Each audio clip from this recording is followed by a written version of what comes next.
Hay algo que con urgencia, yo estaba ahí sentado y tenía la urgencia de decirles lo que les voy a decir ahora. En realidad no estaba sentado, estaba parado.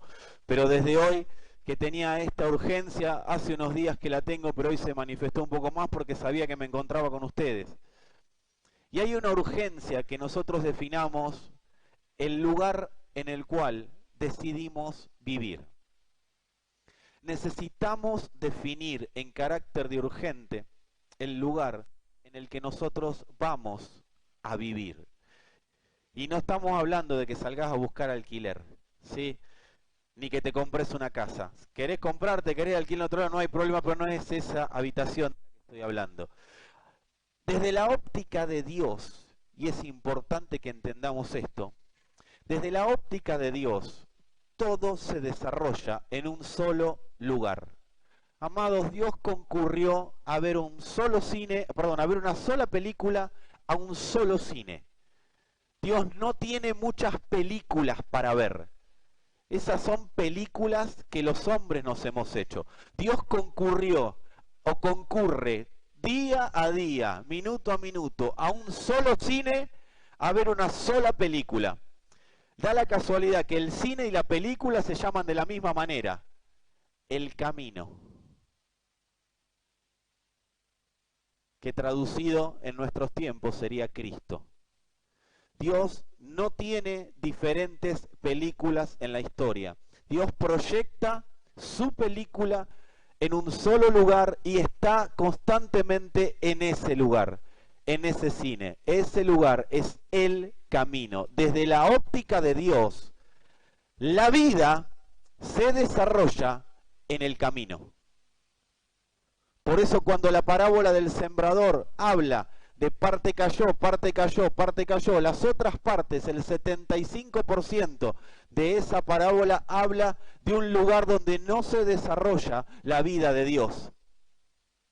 Pero dice que en un lugar, que es en el camino, la vida de Dios se desarrolla al 30, al 60 y al 100 por 1. O sea que si hay un lugar en el cual la vida de Dios, que es la vida productiva, la única vida productiva que Dios ve, si hay un lugar en el cual esa vida se desarrolla, es en el camino. Y muchos de ustedes me van a decir chocolate por la noticia. El tema de hoy es que yo necesito definir si voy a vivir en el camino, que es donde la vida se desarrolla, no la mía, la vida de Él se desarrolla, o voy a vivir en un lugar donde Dios no me posicionó y al cual Dios no asiste, que es mi propia vida. Es una definición que yo tengo que tener urgente, porque nuestra posición espiritual, desde la óptica de Dios, siempre yo hablo desde la óptica de Dios, ¿sí? Dios no habla desde la óptica del hombre, Dios habla siempre desde su perspectiva, desde su óptica. La posición espiritual en la que Dios a nosotros nos dejó se llama camino. Decirle al de al lado, camino. Dios ya tiene todo resuelto en el camino. En el camino está todo resuelto. Amado, en el camino no hay coronavirus que nos pueda vencer. Pero es en el camino. Porque en el camino está todo resuelto, porque el camino es el lugar que Dios preparó para que el Hijo esté habitando. Y si habita el Hijo y nosotros estamos en el Hijo, nosotros estamos en el camino. Ahora, ¿cuál es el problema?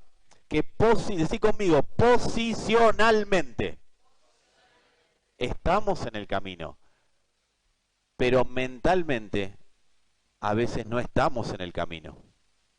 Entonces todo tiene que ver con un tema de decisión, de dónde estoy posicionado. Si yo estoy posicionado mentalmente, todo lo que el Padre previó que produzca su vida en el camino, yo lo voy a ver manifiesto. Y ahí es donde se cumple la palabra que dice que fuimos bendecidos con toda bendición espiritual en los lugares celestes. Si yo tengo mente de camino, de habitar en el camino, yo no voy a estar esperando bendiciones de Dios. Yo me voy a chocar con todas las que Él ya me dio. Ahora, si yo estoy con mente de fuera del camino, voy a estar constantemente pensando cuándo Dios va a terminar con este calvario mío. Y Dios dice, yo no voy a terminar con tu calvario, vení al camino, trae el calvario, trae todo lo que vos tenés y vas a ver como acá tu mente cambia. Ahí donde podemos empezar a experimentar, renovarnos en el espíritu de nuestra mente. En el único lugar que podemos renovar la mente es en el camino. Decile al de al lado, en el camino, la vida productiva va a dar fruto. En el camino vamos produciendo una vida que es invencible e indestructible. Nadie puede con la vida del camino. Es un misterio cómo podemos estar en el camino y el camino estar en nosotros. Y no tiene sentido que nosotros nos pongamos a definir ese misterio. Lo que sí tiene sentido que nos determinemos a vivir de acuerdo a ese misterio. Y no es misterio porque Dios no lo quiera explicar, sino porque no necesitamos nosotros la explicación. Porque hay cosas a las que se accede nada más que por obediencia. La voz rectora de Dios habita en el camino, en ningún otro lado Dios habla. Para lo único que habla en otro lado es para hacer volver al camino. Yo me pregunté en este tiempo, ¿por qué? Si Dios es exacto y Dios es perfecto, puso semillas a los costados del camino. Porque la parábola del sembrador dice que parte cayó entre cardos y espinos, parte cayó junto al camino y parte cayó entre pedregales, ¿o no? Dios es perfecto. ¿Por qué las semillas cayeron en diferentes lugares? Amado, eso tiene una respuesta. La semilla que está en el camino da fruto, como dijimos recién, al 30, 60, 100 por uno. Pero las otras son palabra de Dios llamando a que vengan al camino. Porque fuera de ahí nunca la semilla va a dar fruto.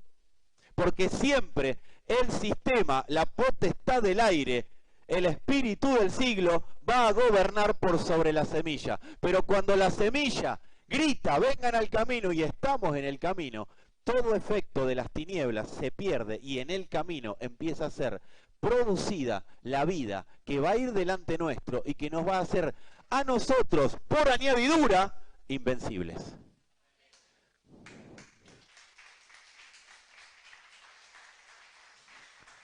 Ahora la pregunta es, no quiénes van a vivir desde hoy en el camino, pasen, vamos a orar para que vivas en el camino, no. La pregunta del millón es, para todos nosotros, ¿cómo se vive en el camino? Porque es fácil la retórica desde acá, ¿sí? Y vos estás sentado ahí, qué lindo, Pero la pregunta que vos tenés que hacer es, ¿cómo se vive en el camino? Porque posicionalmente estamos, pero mentalmente decíamos recién que tenemos que posicionarnos. Y yo tengo una respuesta, que es parte, les voy a contar algunas oraciones mías. ¿No le van a contar a nadie? Queda entre nosotros y los que nos miran por internet. No me hagan como con el, no me expandan la pandemia, no hagan pandemia de esto. Amados, yo les voy a contar de qué se trata vivir en el camino. Vivir en el camino es declararnos incompetentes. Yo me he declarado incompetente e incapaz de poder vivir la vida de Dios por mis propios medios. Soy totalmente incompetente e incapaz. Esa es una oración. Parece frustrante, pero no lo es. Frustrante es el que sigue intentando vivir la vida de Dios con sus propios medios, a su manera, de la manera que él cree que la tiene que vivir. Yo, amados, me he declarado incompetente. Dios tiene una vida que tiene un formato. ¿Viste cuando las personas dicen, yo no puedo vivir esto? De eso se trata. Que no lo puedas vivir. Porque yo también me he sentado ahí y a veces me siento, no en esa, pero me he sentado en otros lugares y digo, yo esto no lo puedo vivir. ¿Y sabes qué me ha pasado? Me he frustrado. Me he sentido que Dios me rechazaba. Digo, pero ¿cómo si está la gracia? Estamos en el Evangelio de la Gracia, estamos en el nuevo pacto. Estamos hablando de una vida que Dios nos ha proporcionado. ¿Y por qué no lo puedo vivir? ¿Y por qué me siento frustrado? Claro, porque yo pensaba que tenía que hacer méritos para poder vivir en esa vida. Todo el que tiene mente de mérito nunca va a poder vivir la vida que Dios preparó. Decile al de al lado, decíselo así, pero decíselo con onda, porque te va incompetente. Yo no me hago cargo de la respuesta del otro, ¿sí? Incompetente y incapaz. Amados, el punto cero de nuestra vida en Cristo nunca debería haber sido Dios tiene grandes cosas con tu vida. Nunca debió haber sido ese, pero lo fue. Y eso, como hablamos oportunamente, posicionó una generación. Y aunque las personas no estaban escuchando eso, se incorporaron a un camino que se le ocurrió a alguien que tenía que ser de esa manera. Entonces fuimos incorporados a esa manera de vivir y con la mente seguimos y hemos seguido pensando que es así. Ahora, no está mal entenderlo desde Cristo, pero sí tenemos un problema cuando creemos que el mérito tiene que ser nuestro para poder vivir eso. El punto cero, amado Fer, de nuestra vida en Cristo debió haber sido: ya no vivo yo. Ese debió haber sido el punto cero. Ya no vivo yo. ¿Sabés lo que significa? Ya no vivo yo. Esta vida no la puedo vivir yo. Ese debió haber sido el punto cero del Evangelio. Amado, cuando vos y yo leemos que Pablo escribió a los Gálatas, ya no vivo yo, mas Cristo vive en mí, lo primero que se nos viene a la cabeza es la oración o la declaración de una persona que está en un nivel espiritual altísimo, ¿o no? ¿Y cuánto hemos dicho en algún momento? Y claro, era Pablo. Mirá qué madurez espiritual que llegó a poder decir, ya no vivo yo, Cristo vive en mí. Y se reflejaba, ¿o no? ¿Sí? ¿Cuántos le han pasado eso? Bueno, yo te voy a traer paz hoy. Porque Pablo no era un iluminado espiritual cuando dijo eso. Mejor dicho, era un iluminado espiritual. Lo que no era alguien elevado de la manera que nosotros lo hemos elevado. Pablo, cuando dijo eso, y lo vamos a leer, que está en Gálatas 2:20, dijo, con Cristo estoy juntamente crucificado, y ya no vivo yo, mas Cristo vive en mí.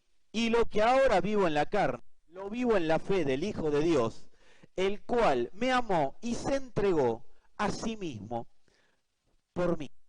Esto no es la declaración de un elevado, esta es la declaración de una persona que se sentía incompetente de vivir la vida que Dios le había asignado.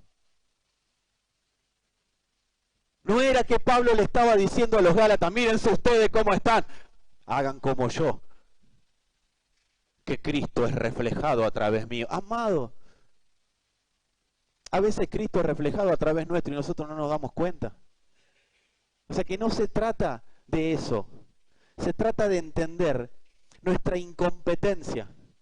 ¿Qué pasó? Jack el Destripador, el apóstol Jack el Destripador, hizo estragos con este versículo.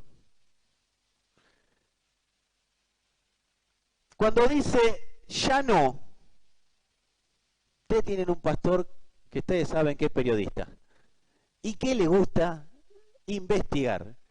Hay que tener ganas de investigar la palabra ya no. Bueno, yo sí. Cuando el apóstol Pablo dice, ya no, decirle al de al lado, ya no. Él está diciendo, en el original, ya no más. De ahora en adelante. Pablo no dice, ya no vivo en yo. Pablo está diciendo, ya no más vivo yo. De ahora en adelante no vivo yo. No está diciendo, ya a partir de ahora, yo soy sublime. Yo soy santo y sublime. No, Pablo está con total humildad, diciendo, de ahora en adelante, no vivo, no puedo vivir yo esta vida. ¿Por qué Pablo llega a esta conclusión? Porque si leemos todo Gálatas 2, nos vamos a dar cuenta de que Pablo estaba hablando de que él como hombre no podía vivir la ley de Dios. La ley le dijo al hombre, ¿y cuántos géneros hombre hay acá? Chicas, levanten la mano, muy bien, ustedes también. A ver, tengo un problema, hay gente que no levanta la mano. ¿Cuántos géneros animales hay acá? Porque si no levantamos la mano cuando dije género humano o género hombre, tenemos un problema. ¿Cuántos hombres en cuanto a género hay acá? Bien, les chiques están todos. La ley le dice al hombre, estás muerto porque no me podés cumplir. Cuando Dios le da la ley a Moisés, le estaba diciendo, decile a todo el mundo que los acabo de matar porque no van a poder cumplir esta ley. Esa muerte es una muerte desde el plano de Dios. Y esa muerte se consumó en la cruz. La cruz fue un lugar tanto de vida como de muerte. En la cruz se consumó la muerte del hombre, la muerte de Adán. En la cruz la ley le dijo al hombre, estás muerto. Vos decís, ¿qué tiene que ver con Pablo? Ahora vamos. La ley le dijo al hombre, estás muerto. Decí conmigo, la ley nos mató porque no la podemos cumplir. La ley nos mató. Por eso, donde el hombre pisa, si el hombre está posicionado fuera del camino, donde el hombre pisa hay muerte. Donde el hombre pisa hay corrupción. El hombre expande corrupción. Porque la ley dijo, estás muerto, no me podés ni me vas a poder cumplir. Esa es la semilla que nosotros tenemos que tener bien entendida para saber la posición actual que tenemos. Porque si tengo hoy vida, quiere decir que antes estuve muerto. Y nosotros tenemos que saber estas cosas. Amado, estas cosas son el pozo del cimiento del evangelio que vos y yo vivimos. Nosotros tenemos que saber que la ley lo que hizo fue matarnos. Yo les voy a pedir, lean el evangelio de Gálatas, lean la carta a los Gálatas, se los suplico.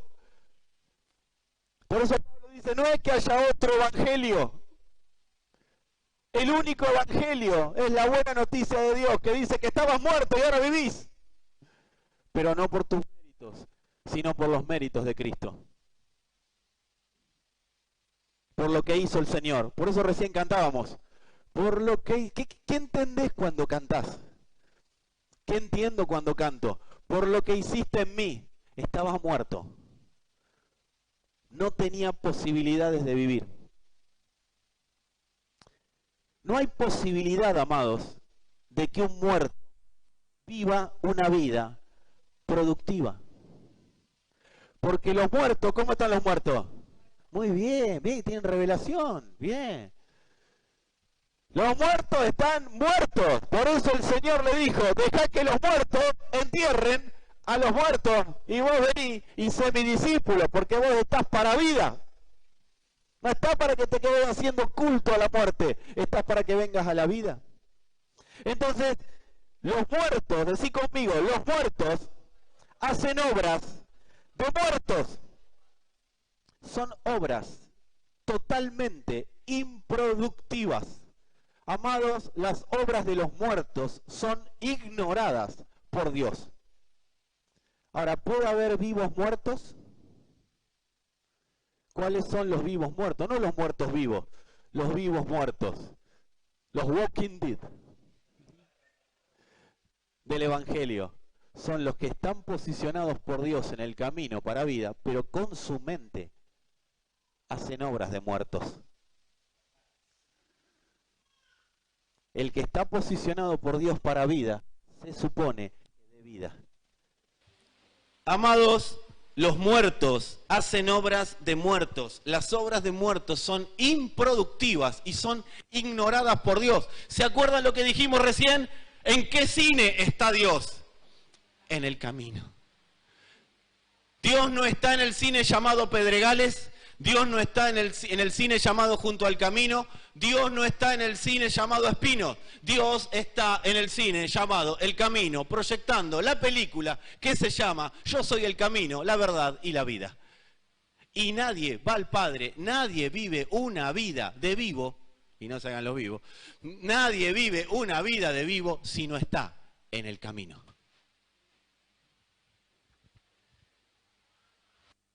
Ahora bien, el creyente, cuando se contamina, vivir vida de muerto, cuando el creyente decide servir, y seguime acá, el creyente decide servir a obras muertas.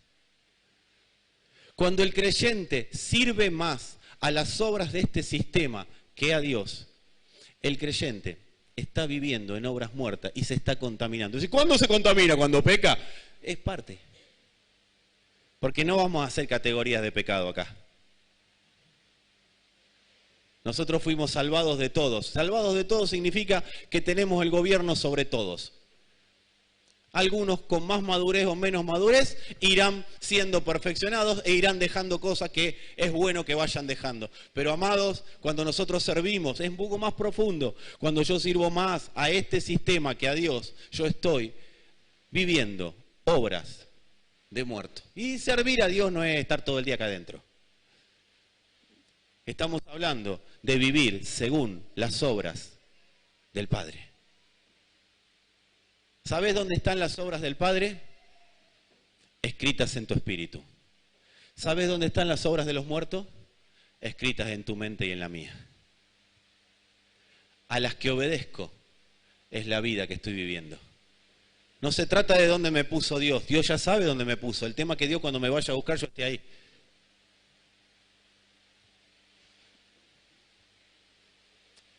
Decirle al de al lado, todo el sistema va a conspirar para que sirvas a obras muertas. Todo lo creado por el sistema va a conspirar para que vos y yo sirvamos con la mente. Por eso, amados, y acá voy a desvirtuar algo. ¿Cuántos escucharon hablar del famoso chip del 666? Creo que te van a poner el chip. Antes el 666 era el código de barra de no sé quién. Hubo uno que un día se tatuó un código de barra y ese ya estaba endemoniado de por vida, pobrecito. Y que aquello, y que el otro, amado, dice que el 666, mejor dicho, la marca de la bestia, va a ser puesta en la frente y en la mano. Estamos hablando de la voluntad y de la acción. Yo tengo opinión personal respecto a eso y no la voy a decir acá. Pero te voy a dar una idea. Hay influencias, incluso evangélicas, que son parte de la marca de la bestia. Todo lo que influye en tu voluntad para que tengas determinada acción que no sea el Espíritu de Dios, es marca de la bestia. Así que, amado, quiero decirte que muchos de nosotros fuimos marcados hace mucho tiempo y no nos dimos cuenta.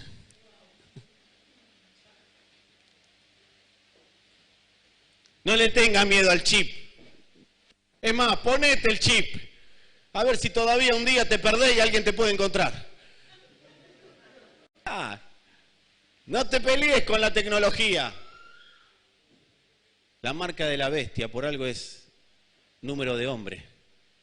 Es todo lo que el hombre va a hacer para influir en mi voluntad, en tu voluntad y en mi acción. Por eso es mano y frente. Las denominaciones, iba a decir demominaciones, o las abominaciones, o las, ustedes me entienden, son parte del sistema. Voy a volver a decirlo. Todo lo que no gobierne tu mente para actuar y tu acción, que todo lo que gobierne, tu mente y tu acción, que no sea el Espíritu de Dios, que no sea el Espíritu Santo, quiero decirte que es marca de la bestia. Por eso, el creyente, cuando está influenciado por el espíritu de la potestad del aire, vive y hace obras muertas, aunque esté en Cristo. Porque Dios le llama toda obra muerta, como dijimos el domingo, Dios le llama obra muerta a todo lo que está en la mente del hombre. Mirale la cabeza al de al lado y decís, vos tenés... Ah, no, son piojos, no eran obras muertas. ¿Tenés obras muertas? ¿Cuántos quieren servir obras muertas? Ah, bien. Yo te voy a dar 3 antídotos para no servir a obras muertas. Hay más, seguramente los iremos desarrollando en lo sucesivo, pero yo te voy a dar 3 antídotos. ¿Querés antídoto? Ya que estamos en tiempos de búsqueda de antídotos. La número 1, el primer antídoto, es la responsabilidad. Nosotros, por causa del sacrificio del Señor en la cruz, fuimos exculpados de pecado. Fuimos imputados, pero fuimos exculpados, porque Él fue el que fue condenado. Por eso quien está en Cristo no tiene condenación, porque nadie puede ser juzgado 2 veces por el mismo delito. Dios ya juzgó a Cristo por tu pecado y por el mío. Ya no tiene más condena. Pero sí se nos insta a vivir una vida responsable conforme a lo que entendemos que pasó en esa cruz. A eso se le llama proceso, decí conmigo, proceso de madurez. Proceso de madurez es el que me lleva a vivir una vida cada día más responsable. ¿Para qué? Para que la vida productiva del Hijo cada vez sea una realidad mayor a través mío. ¿Estamos bien? ¿Saben qué es lo que atrae a la creación hacia vos y hacia mí favorablemente para que la creación nos dé su fruto? La vida de Cristo expresada. Por eso decíamos el domingo que el impío trabaja para darle al justo. ¿Por qué? Porque ¿cuándo le da? Cuando ve a Cristo. Gracias por ese solidario amén. Dentro de esa responsabilidad está colaborar con la expresión de Cristo en la tierra. Y acá quiero sentar unas bases que son de ABC básico, o de 1, 2, 3, o de vamos a empezar, no sé, ponele el nombre que vos quieras. Pero quiero sentar unas bases. Nosotros colaboramos con la expresión de Cristo en la tierra de diferentes maneras. Y yo quiero decir algunas de las maneras. Porque hay cosas que nosotros creemos abolidas por el nuevo pacto y no están abolidas, están más vigentes que nunca. Nada más que no están abolidas, están cumplidas por Él. Y si yo tengo a Él en mí y quiero que esa vida productiva se desarrolle, yo tengo que prestar atención a la base, porque no puedo construir un edificio si primero no pongo una base. Sí, el fundamento es Cristo, pero tiene vertientes. Y una de las vertientes es la oración. Yo he escuchado a veces que decimos que porque en el nuevo pacto está todo consumado, listo, no oremos más por nada. No, amado, la vida de oración es muy importante para estar finos, para estar atentos, para estar escuchando lo que el Espíritu quiere decir en este tiempo. Por supuesto que no hacemos largas oraciones para ser vistos por los hombres. Por supuesto que no hacemos oraciones para que los demás vean qué bueno que estoy orando, sino que hacemos oraciones claras, oraciones efectivas. Nosotros podemos pedir, lo que sí tenemos que hacer es pedir bien. Santiago, el apóstol Santiago dice, piden y piden mal, piden para sus propios deleites, pero cuando estamos enfocados responsablemente en la expresión de Cristo en la tierra, nosotros vamos a vivir en todo lo que le pidas al Padre en su nombre, Él lo dará. Pero no podemos dejar de orar, no podemos olvidar, pero el apóstol Pablo fue claro, oren sin cesar. Tengan vistas por Dios, toda oración y súplica delante de Él. Presentemos oraciones delante de Dios, pero que sean oraciones exactas. Yo ahora te voy a dar una oración que hizo el apóstol Pablo, y yo no creo que ninguno de nosotros le ate los cordones a Pablo. Bueno, no usaba cordones, pero bueno, la sandalia, la cuerdita de la sandalia. Yo no creo que nosotros hayamos llegado a ese lugar de humildad que tenía el apóstol Pablo. Por eso tenemos que entender que si él oraba, si el Señor Jesús oraba, ¿cómo nosotros no vamos a trabajar en esa área? Ahora, ¿cómo oramos? Desde otra posición, sabiendo que está todo consumado. Entonces, como sé que está todo consumado, no pido para que Dios me dé cosas, pido para que se manifieste en la tierra lo que Él ya previó que se tenía que manifestar en este tiempo. Y a esa oración que te acabo de dar, ponele las vertientes que vos quieras. Si hay un problema de sanidad, declará que la vida del Hijo produce lo que el Padre previó sobre eso. Declarale consumado es. Nosotros con Sandra hace poco hicimos una oración sobre una persona y esa persona parecía que nunca más, no tenía ya esperanza. Hicimos una oración y declaramos solamente consumado es sobre esa vida. Y esa persona hoy no solo se reincorporó al camino, no viene con abundante gracia, pero lo que menos me importa es eso. Pero está viviendo la vida del Hijo, está viviendo el proceso. Así que, amados, no dejemos de orar. Lo otro, no dejemos de ayunar. Es parte. Pero lo que no podemos es ayunar a la evangélica. La evangélica es, estoy ayunando y me voy a trabajar. Y me crucé con uno por la calle y se terminó el ayuno. O sea, el evangélico ¿qué hace? No come, no es que ayuna, no come. Yo estoy hablando del que está en Cristo, el que está en el camino. Y esto no te digo que todos tienen que ayunar, no hagamos ayuno de 40 días como iglesia. Amado, no me importa hacerlo o no hacerlo, me importa que vos entiendas que cuando Dios te llama a un tiempo de comunión exclusiva con Él, eso es ayuno. Puede ser con líquidos.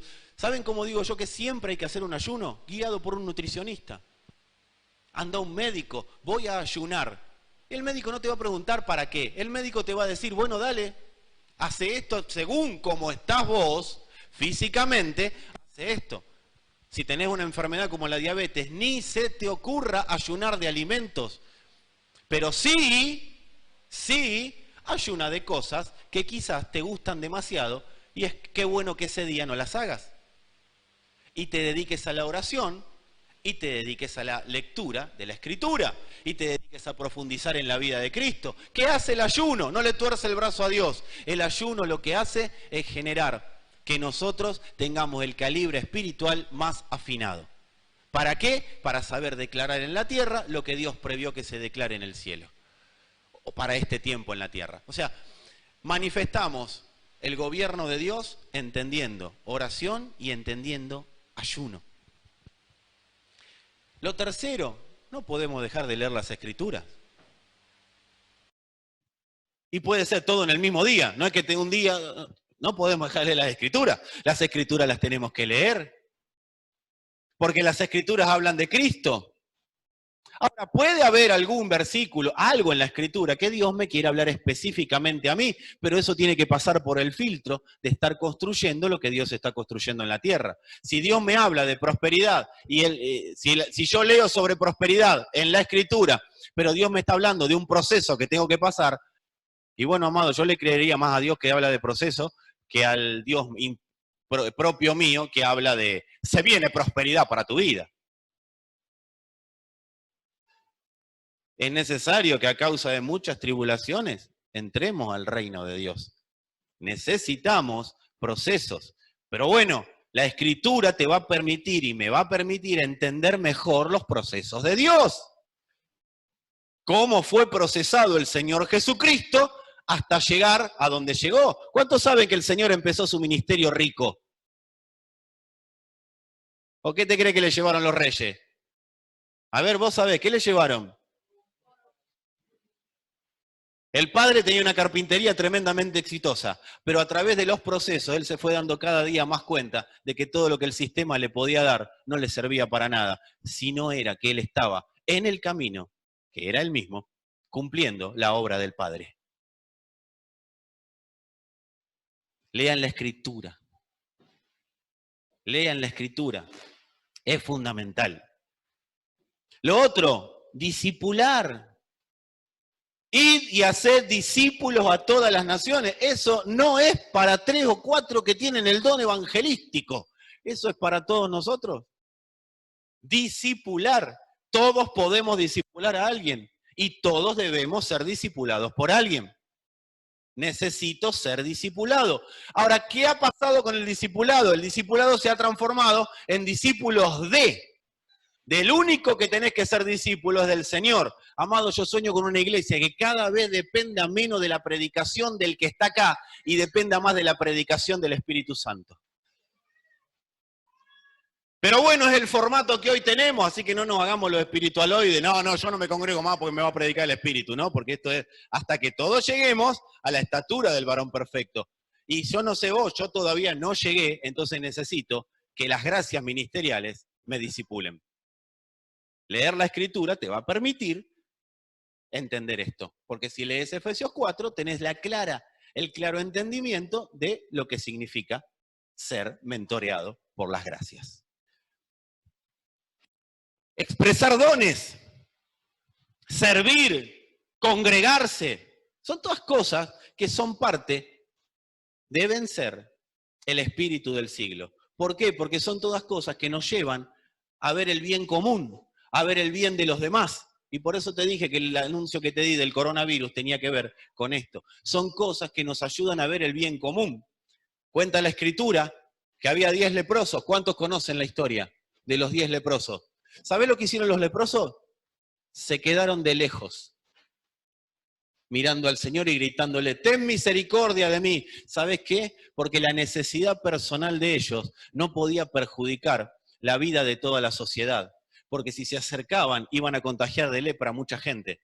En cambio, desde lejos, con conciencia, dijeron, estamos acá, no voy a usar mi necesidad a favor mío. Yo tengo una necesidad, pero lo más importante es el bien común. Si este me puede sanar, me va a sanar acá, allá o tocándome la cabeza. Pero yo lo que necesito es entender conciencia social. Servir, congregarnos, es parte de la conciencia social que podemos llegar a desarrollar. ¿Los tengo acá? ¿Les digo la última? No la van a querer escuchar, pero bueno, Dios ya me lo dijo. Diezmar no pertenece al antiguo pacto. Diezmar es pacto eterno, porque a Abraham nadie le enseñó a diezmar y Abraham dio los diezmos de todo. Y el Señor dijo, era necesario hacer esto sin dejar de hacer aquello. Amados, diezmar en el nuevo pacto lo que es algo que no genera, diezmar o no, si no diezmo no hay condenación. Y si diezmo, no hay garantía de que me van a dar el triple, el cuádruple, 5 veces más. No, pero sí hay garantía de que el entendimiento se me va a abrir con mayor claridad, porque dice que cuando Abraham diezmó, ahí le vino la segunda parte de lo que Dios tenía para decirle que tenía que hacer él. Lean Génesis 12 y 13. El entendimiento se abre cuando yo entiendo globalmente. ¿Por qué? Porque Dios dice, epa, este está colaborando con la construcción de lo que yo quiero construir. Entonces le tengo que dar instrucciones. Le tengo que dar instrucciones para que entienda a dónde nos estamos posicionando. Si manejás el dinero con mente de muerto, siempre vas a tener la excusa necesaria para no diezmar. Gané mucho, diezmo, no puedo diezmar porque gané mucho. Poco, no puedo diezmar porque gano poco. No, amado, el diezmo en el nuevo pacto fue inaugurado para que nosotros podamos extender la construcción de lo que Dios llamó a extender. ¿Querés más entendimiento? ¿Querés más entendimiento de la palabra? Financiala. Y te van a dar más instrucciones de cómo vivir en esa palabra. Dijimos lo primero, responsabilidad. Lo segundo, decí conmigo, proactividad. Decí conmigo, proactivo. Se nos tiene que grabar esa palabra. El Señor nunca fue reactivo, que es el antónimo de proactivo. Proactivo es alguien que hace las cosas en tiempo y forma para que no haya un mal mayor. Se le da una instrucción y automáticamente lo hace porque sabe que esa instrucción puede prevenir el cumplimiento de esa instrucción un mal mayor. Alguien reactivo es alguien que reacciona de acuerdo a las circunstancias. El proactivo previene, el reactivo reacciona. El Señor siempre fue proactivo. ¿O vos te crees que no estaba previsto el plan de redención antes de que Adán caiga? El Señor no es que cuando Adán y Eva cayeron dijo, uy, ¿ahora qué hago con el mundo? Se me desbanda. Todos me complicaron la vida, vamos a hacer un plan alternativo. No, el Cordero fue inmolado antes de la fundación del mundo, estaba todo previsto. Pequé y ahora Dios me destituye. No, porque en Cristo ya estamos. Ya no tenemos condenación en Cristo Jesús. El pecado te perjudica en otras cosas, pero no en el vínculo para con Dios. Porque Él dice, por cuanto abundó el pecado, abundó la gracia. Antes de que el pecado tenga nombre, Él ya había inventado la gracia.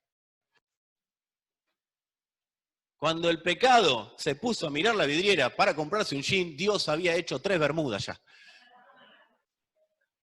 Amado, tenemos que trabajar la proactividad, proactivo. No esperar que se rompan las cosas para ver si las arreglamos o no arreglamos. Tener un mantenimiento de las cosas. El reactivo reacciona ante la circunstancia. Tenemos que trabajar en ser proactivos. La iglesia debe ser proactiva.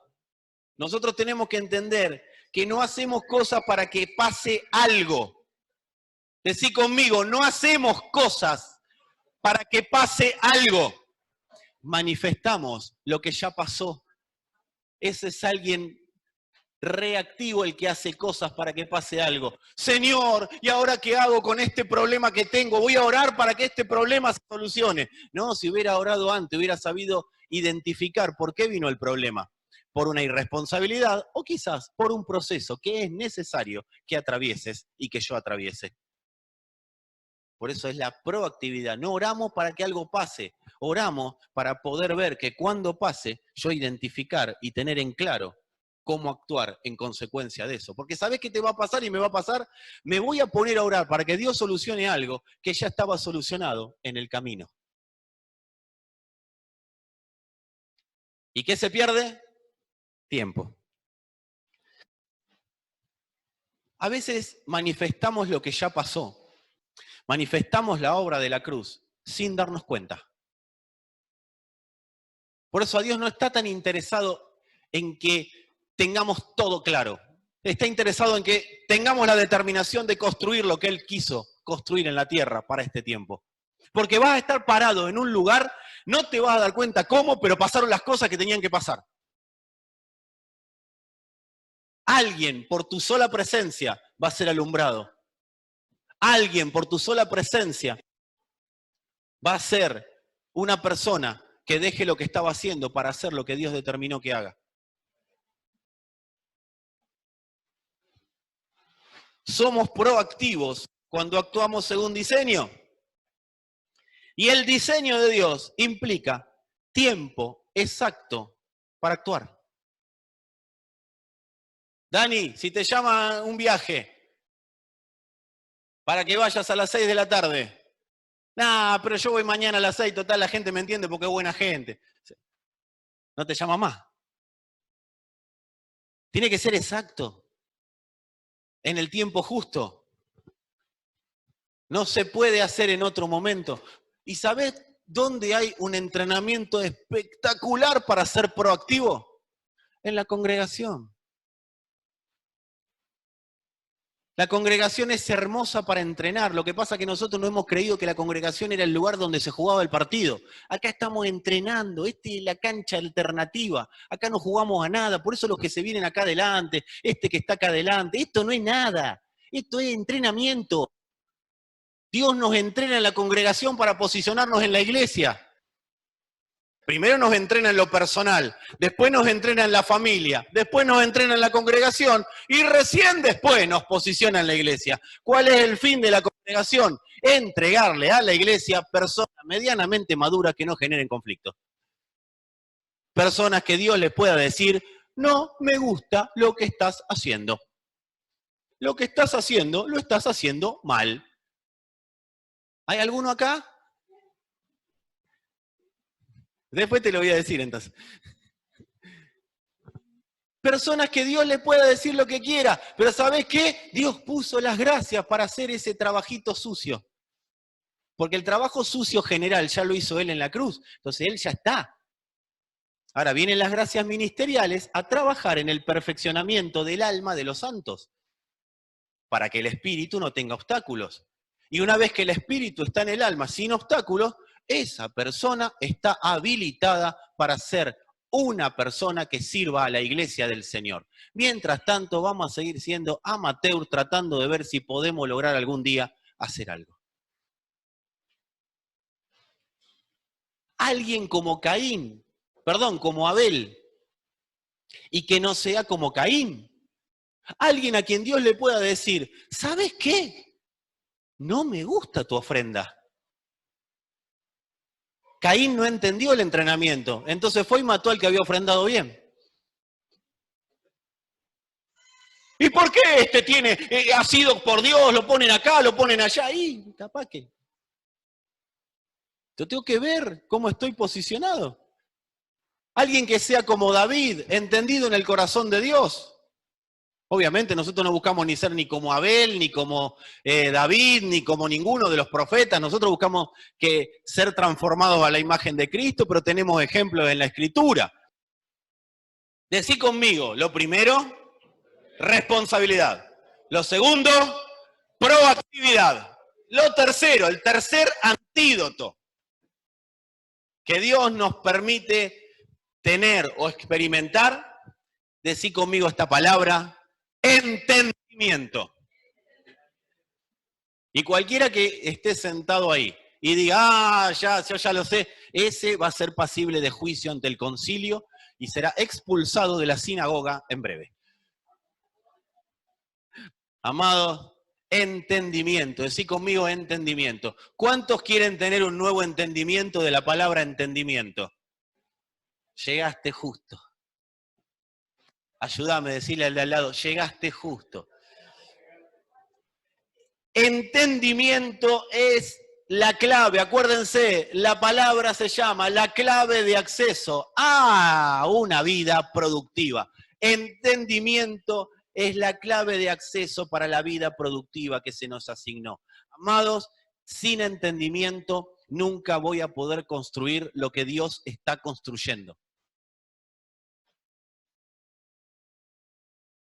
Sin entendimiento, nunca habrá vida productiva. Decí conmigo, la clave. Así como lo digo yo, ¿no? Ayúdame. La clave es el entendimiento.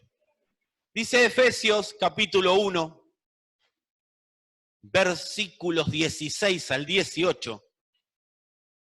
El apóstol Pablo en esta carta dice, no ceso de dar gracias por vosotros, haciendo memoria de ustedes en mis oraciones, para que el Dios de nuestro Señor Jesucristo, el Padre de gloria, les dé espíritu de sabiduría y revelación en el conocimiento de Él, alumbrando los ojos de vuestro entendimiento, para que sepan cuál es la esperanza a que los ha llamado y cuáles las riquezas de la gloria de su herencia en los santos. Amados, yo les voy a pedir un extremo favor. Ya en unos minutos estamos terminando, pero les voy a pedir que en estos breves minutos tengan la mayor demanda posible. Porque acá está la clave. Está la clave para poder vivir en ese camino. En el camino. La potencia de Dios opera, se hace manifiesta en nosotros a medida que vamos trabajando en lo que Él está construyendo. Nosotros tenemos que tener el entendimiento tal que podamos ver que la potencia de Dios se hace viva en nosotros cuando trabajamos en lo que Dios está construyendo. Por eso, la primera cosa que hay que decirle a alguien que recién se incorpora es: vos estabas muerto, ahora estás vivo. La segunda, eras incompetente, y declarate incompetente aún para vivir la vida de Cristo. Porque tu competencia te la da Él. Pero lo tercero que hay que decir a una persona es que todo, absolutamente todo lo que abate al ser humano es absorbido cuando el ser humano es participante directo en la construcción de la iglesia de Jesucristo. Amado, yo hace unos días, Sandra es testigo, tuve una situación en mi casa, no entre nosotros, algo interno. Y para hacerme llorar a mí, vine de la calle por una situación, no que viví, sino que recordé, me empezó a agarrar una angustia tremenda, y esa angustia llegué a casa, le digo a Sandra, no doy más, y me puse a llorar. Y era un niño llorando. Había ido por un lugar y eso me trajo unos recuerdos y me quebranté. Y lloraba y lloraba. En eso, una persona de los que no vino hoy, pero de los que se congregan con nosotros, tiene una situación. Y manda un WhatsApp, se lo mandan a Sandra. Entonces yo digo, yo tengo que explicarle a esta persona, pues yo estaba destruido, en serio. Mirá que para tirarme hay que tirarme a mí, ¿eh? Y entonces le empiezo a hablar a esta persona, le empiezo a mandar un audio. Y mientras le mando el audio, empiezo como a revivir. Y yo literalmente, amados, sentí que algo me sacaba de acá adentro y me posicionaba de nuevo en el lugar que tenía que estar. Por el simple hecho de dedicarme a edificar en la vida de esta persona, fue tremenda la mano del Espíritu. Yo la pude ver. Y encima empecé a desarrollar, y los que fueron presentes, empecé a desarrollar, porque lo veía del Espíritu, todo un plan que es el que vamos a empezar a desarrollar en estos días. Y fue el Espíritu, y de repente me mira Sandra, y me dice, vos sos el que recién estaba... Yo no puedo creer cómo estás así si estabas recién destruido. Y no fue un mérito, fue la potencia de la gracia que me sacó de donde no tenía que estar. Ahora, ¿yo lo preví? No, fue Él. Yo pude ver después su mano sacándome. ¿Viste cuando levantás algo que está sin forma y lo levantás así? Y me posicionó de nuevo. ¿Por qué? Porque yo me dediqué a construir. ¿Sabes por qué tenemos tantos vaivenes emocionales? Porque no construimos lo que Dios quiere que construyamos. Cuando vos estás en el proceso de construcción, yo te garantizo que no hay nada. Por eso dije, te hace invencible. La construcción que hacemos en el camino nos hace invencible. Vos dedicate a construir. Y cuando tengas un problema, llama a alguien para disipularlo. Llama a alguien para sembrarte. Llama a alguien para darle algo. Vos vas a ver cómo salir de ese problema así. Y aunque no se solucione el conflicto, lo vas a gobernar. No va a haber cosa que te pueda tirar al piso. Pero hay que construir lo que Él mandó a construir. Cuando construyo lo que Dios construye, Su potencia me hará hacer tarde o temprano lo que debo. Yo no sé cuánta gente comete pecados de los que están acá. Yo sé que ustedes son santos, yo sí. Yo cada tanto peco. Uno se fue a confesar y le dijo el cura, ¿pecas, hijo? Sí, padre, hasta en la espalda tengo. O sea, era pecoso, para los que no. La agarraron. Amados, ahora sí vi que cuando quieras venir estamos para... Amados, la potencia de su gracia te pone donde te tiene que poner, donde debes estar. No te abrumes por el pecado. Seguí construyendo. Por supuesto, no desde un corazón engreído, sino desde la humildad. Seguí construyendo. Seguí construyendo. Decirle al de al lado, seguí construyendo. La construcción tiene etapas, pero son todas simultáneas. Cristo en mí, yo a otro, la iglesia construida. Pero yo no puedo parar de construir.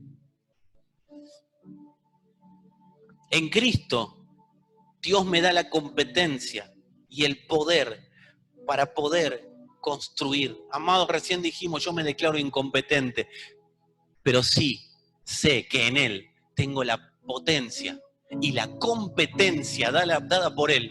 Por eso dice, no nos hacemos competentes a nosotros mismos. Nosotros somos ministros competentes porque Él nos hizo competentes.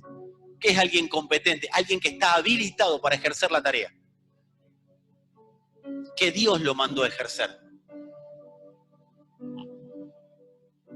Nadie, amados, nadie que permanece en la construcción desfallece. Vas a hacer esto, mirá.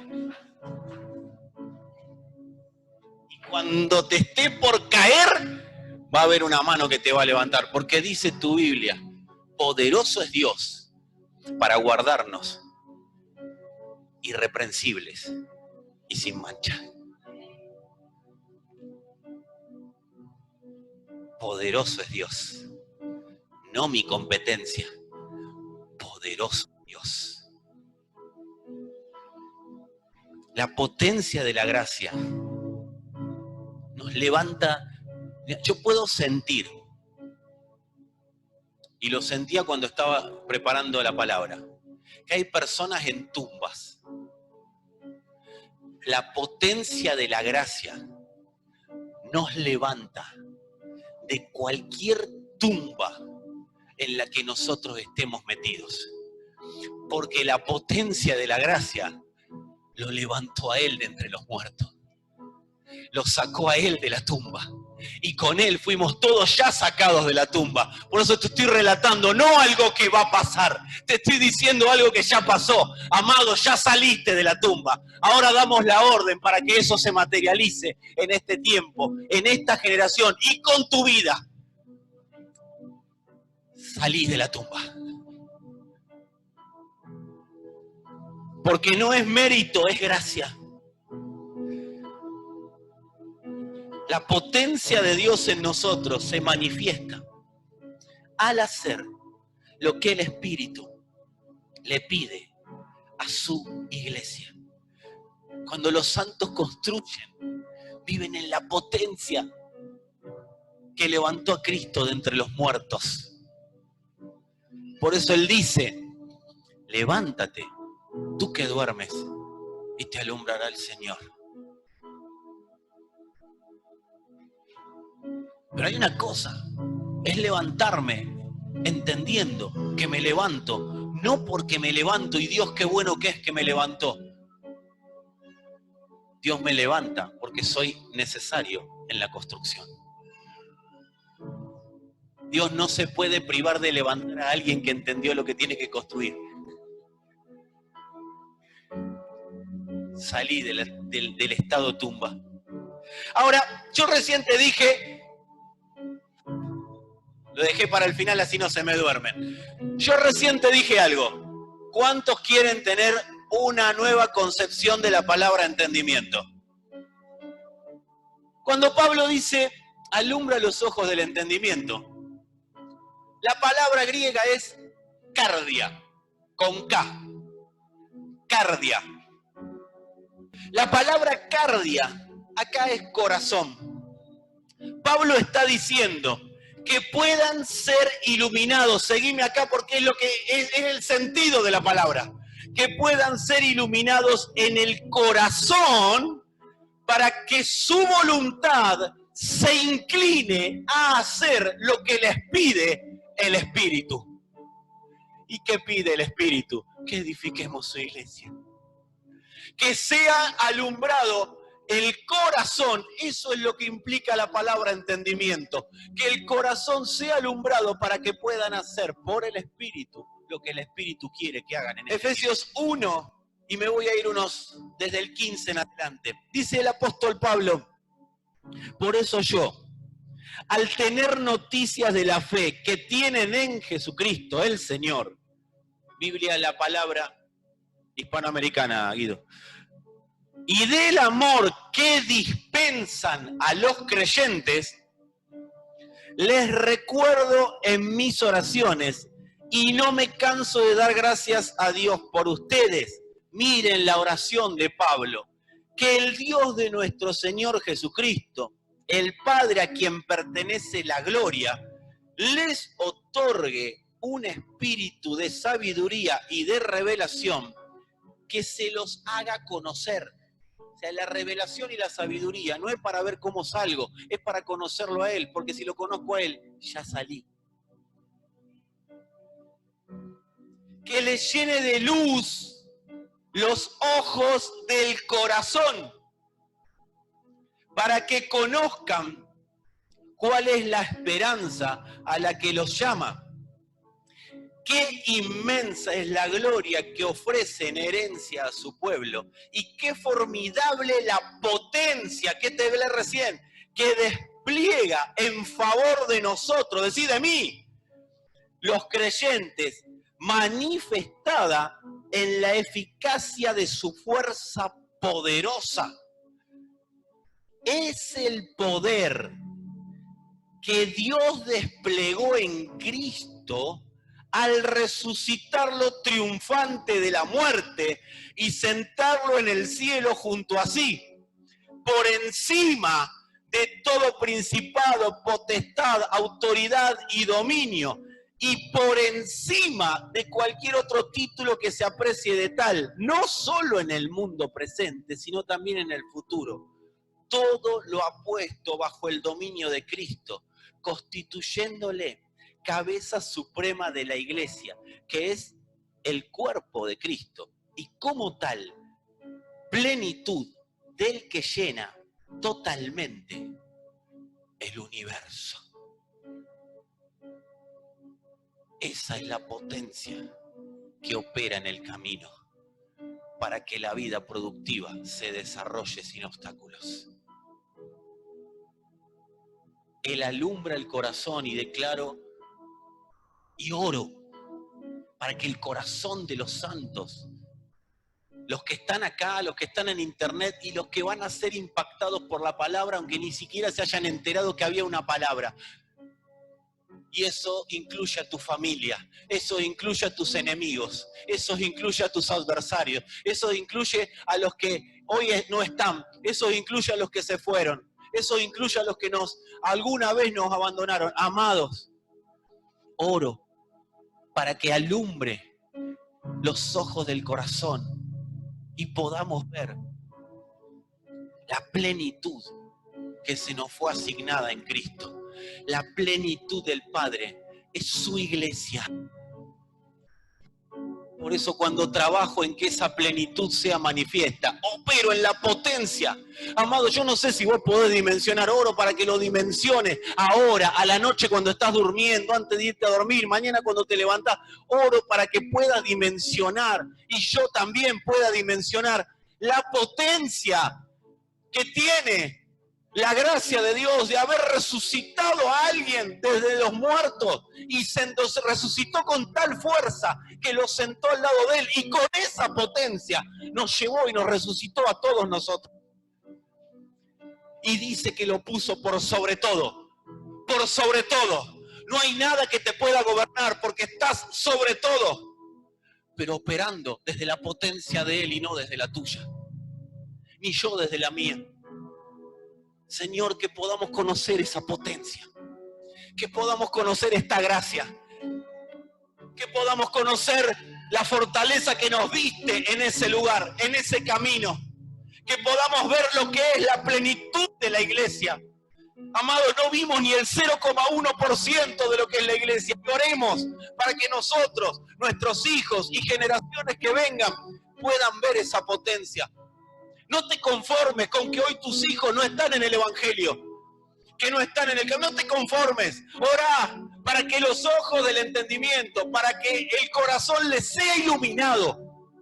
¿Cuáles son esos seres amados que hoy todavía no conocen el camino?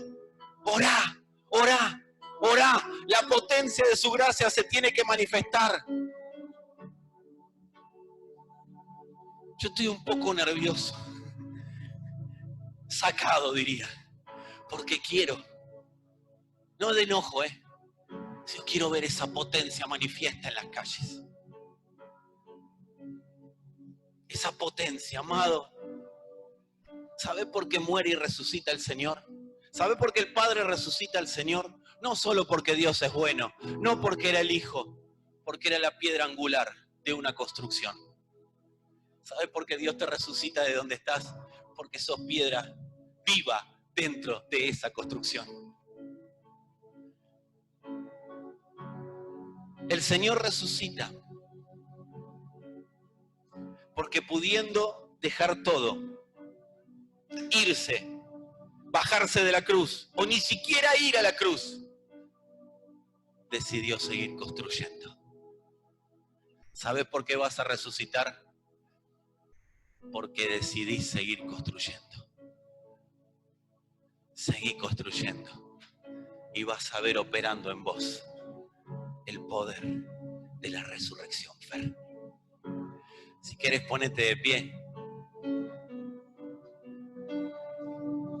Quisiera que aquellos que tomaron notas puedan orar con esas notas.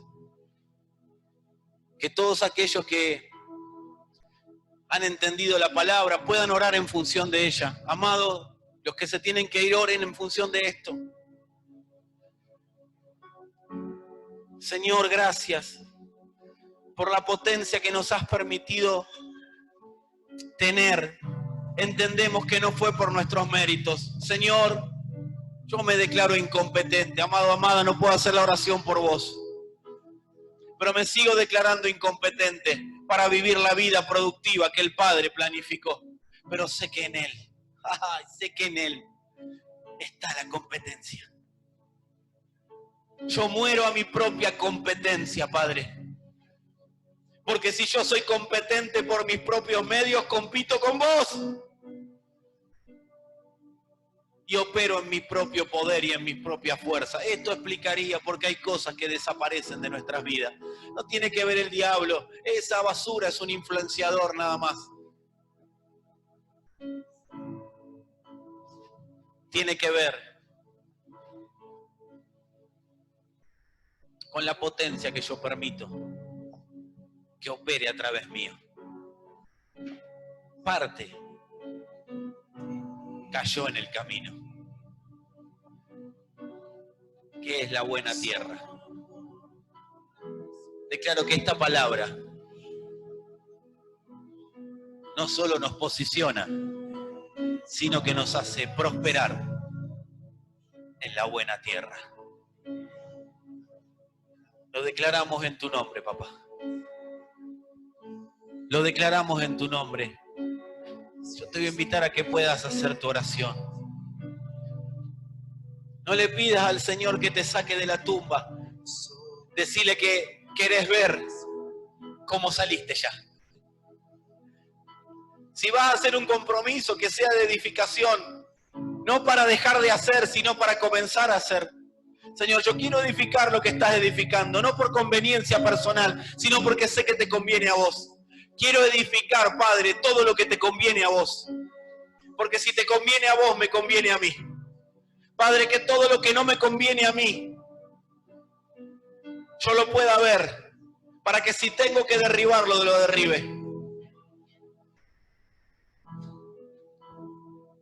y que tu gracia se manifieste, Señor.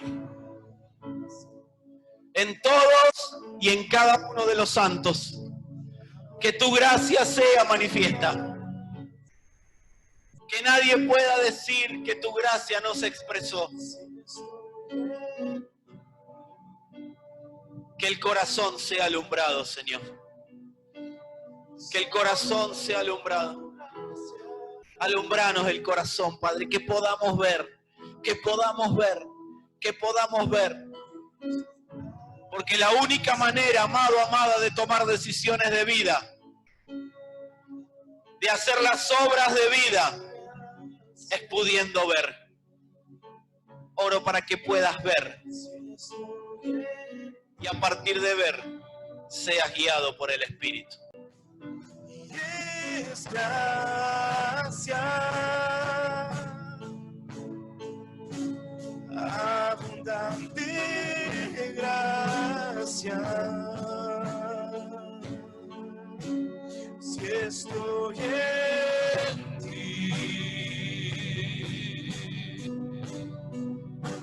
solo es por tu gracia.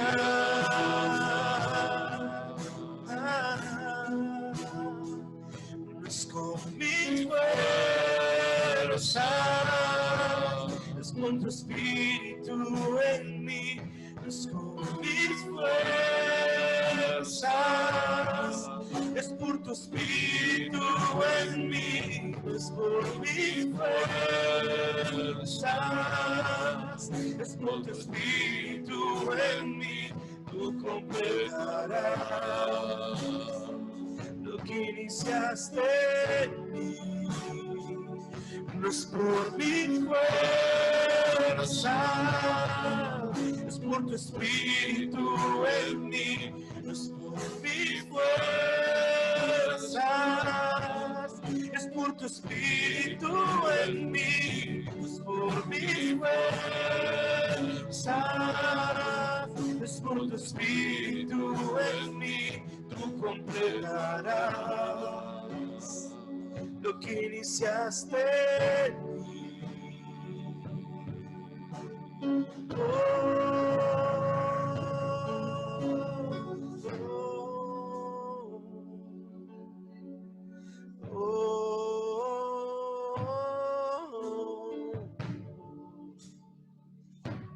No hice nada para acercarme a ti. Tú me rodeaste, no me pude resistir. Es gracia, abundante gracia.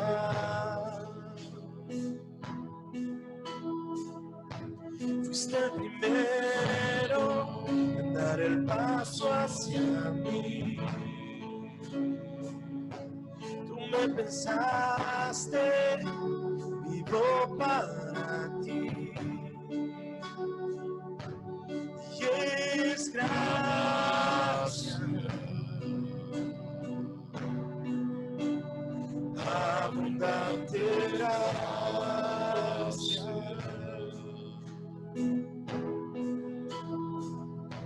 Y es gracia, abundante gracia. Si estoy en ti, es solo por tu gracia.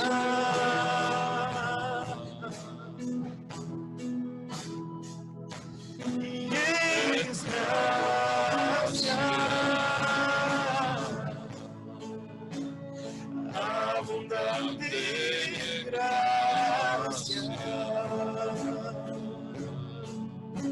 Si estoy en ti,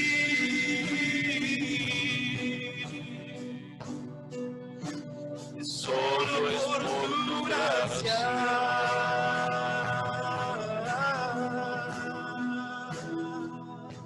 Y es gracia,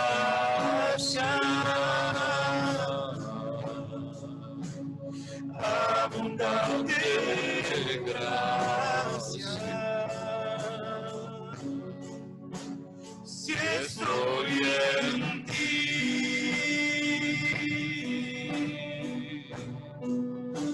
es solo por tu gracia.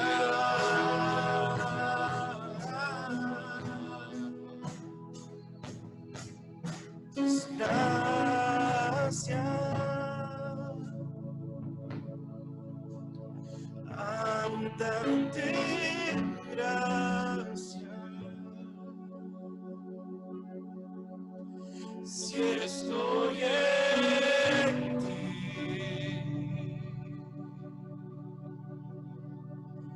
solo es por tu gracia.